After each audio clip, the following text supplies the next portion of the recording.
ওয়ার্কশিটের numerical number 10টা যেটা ছিল ওটা একটু অফ দি ট্র্যাক নিউমেরিক্যাল ছিল, ওটাকে আমরা এখন একটুখানি ওয়ার্কআউট করছি, একটু বুঝে নেব ব্যাপারটা।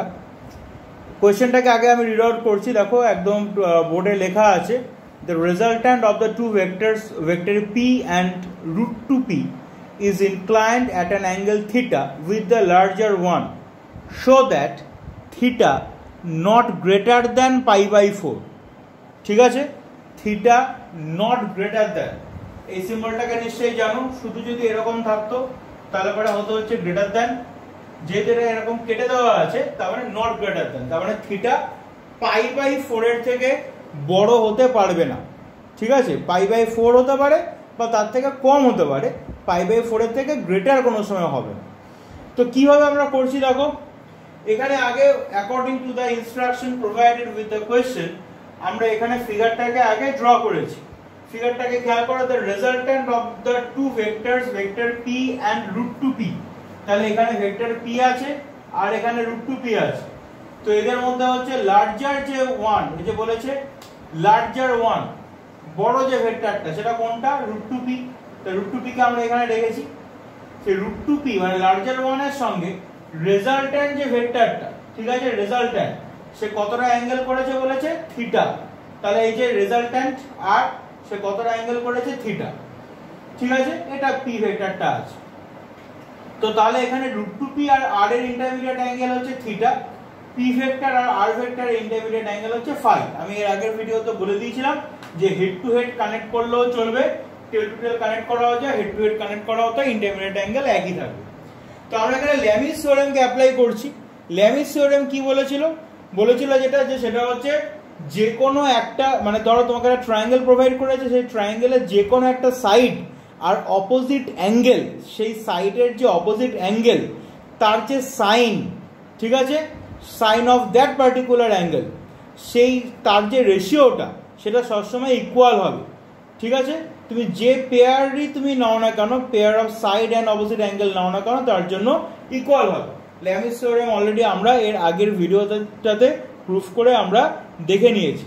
তো তাহলে পরে এখানে দেখো আমি এখানে নিচ্ছি পি ডিভাইডেড বাই, এই যে পি ডিভাইডেড বাই পি এর অপোজিট অ্যাঙ্গেল কি আছে থিটা, তাহলে P by sine theta is equal to root two P divided by sine of phi. দেখো রুট টু পি এর অপোজিট অ্যাঙ্গেল হচ্ছে ফাই, পি এর অপোজিট অ্যাঙ্গেল কি ছিল থিটা। তো তাহলে পরে এখানে পি আর পি ক্যান্সেল আউট হয়ে যাচ্ছে বোথ সাইড থেকে, as p not equal to 0, তাহলে এখানে sin theta is equal to sin phi by root two. ঠিক আছে, এবার দেখো সাইন এর ম্যাক্সিমাম ভ্যালু কি হয়, সাইন এর ম্যাক্সিমাম ভ্যালু হচ্ছে +1, তাহলে ওই জন্য লেখা হয়েছে দেখো sin ফাই ম্যাক্স, মানে sin ফাই এর ম্যাক্সিমাম ভ্যালু সেটা হচ্ছে 1। ঠিক আছে, তাহলে sin ফাই এর ভ্যালু 1 এর থেকে কোনো সময় বড় হবে না, ওই জন্য লেখা হয়েছে sin phi not greater than 1, sin phi not greater than 1 মানে sin ফাই এর ভ্যালু 1 এর থেকে বড় হবে না। তাহলে আমি যদি sin phi by root two করি তার ভ্যালু 1 বাই রুট টু থেকে বড় হবে না। ঠিক আছে, আমি যদি sin phi by root two করি তাহলে সেটার ভ্যালু 1 বাই রুট টু থেকে বড় হবে না, not greater than 1 by root two. এবারে sin phi by root two মানে কি ছিল, sin থিটা, তাহলে sin থিটা আবার হয়ে গেল not greater than 1 by root two. এবার 1 বাই রুট টু যদি আমি সাইনে যদি নিয়ে আসি ট্রিগোনোমেট্রিক্যাল রেশিওতে, তাহলে কি ছিল sin 45 ডিগ্রি, তার মানে sin পাই বাই 4। তাহলে 1 বাই রুট টুর জায়গায় আমরা লিখছি sin পাই বাই 4। তাহলে according to this arrangement of the vectors which is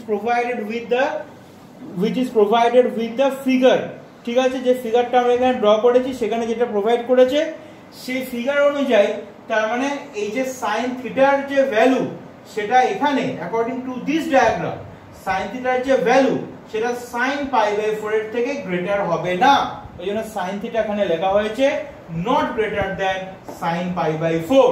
তার মানেই তো theta not greater than pi by 4।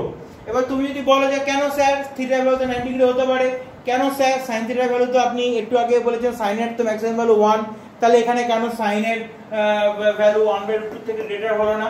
আমি আরেকবার রিপিট করছি, for this particular case of arrangement, এই পার্টিকুলার কেসটার জন্য যে কন্ডিশনটা ওরা বলে দিয়েছিল, এই যে কন্ডিশনটা, ঠিক আছে, এই যে রেজাল্টেন্টের সাথে লার্জার ভেক্টরের ইন্টারমিডিয়েট অ্যাঙ্গেল থিটা, এই কন্ডিশনটার জন্য, পার্টিকুলার ফর দিস কন্ডিশনের জন্য, only for this type of condition, যে কন্ডিশনটা ওরা বলেছে তার জন্য শুধুমাত্র এটা হবে। ঠিক আছে, প্রুফটা ভালো করে দেখে নিও।